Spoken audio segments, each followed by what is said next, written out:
Bonjour à toutes et à tous, c'est Stéphane pour la chaîne Foilier. Je vous remercie de me retrouver chez moi et donc chez vous, ça y est, donc on a la confirmation. Je tourne un tout petit short sur mon lieu de travail.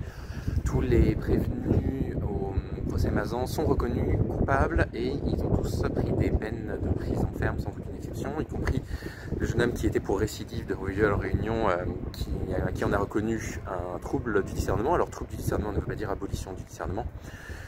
Tous les prévenus sont coupables. Tous les prévenus sont considérés par la justice comme des violeurs et c'est la chose qui les ennuyait le plus. Ils reconnaissaient pour la plupart d'entre eux quasiment la moitié des faits qui leur étaient reprochés, mais disaient il est hors de question que je sois considéré comme un violeur parce que je ne suis pas un violeur. Cette décision de justice, elle est rassurante. Ils commençaient à se murmurer. J'ai une copine qui est journaliste, travaille dans un gros journal, qui me disait on commence à murmurer l'éventualité qu'il puisse y avoir quelques acquittements, voire pas mal de peines avec sursis.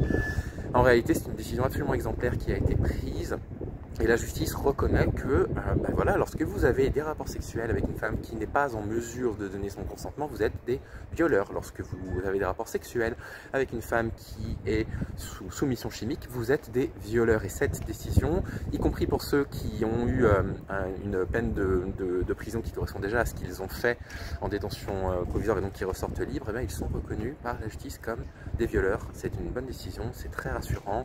On aura le temps d'analyser ça tranquillement, mais je voulais absolument en parler. Un immense merci à Marion Dubreuil qui a passé son temps à tweeter justement sur ce procès, qui nous a permis de suivre ça en direct. Et donc on va avoir beaucoup de choses à dire prochainement sur la question de la soumission chimique. Voilà, salut à tous.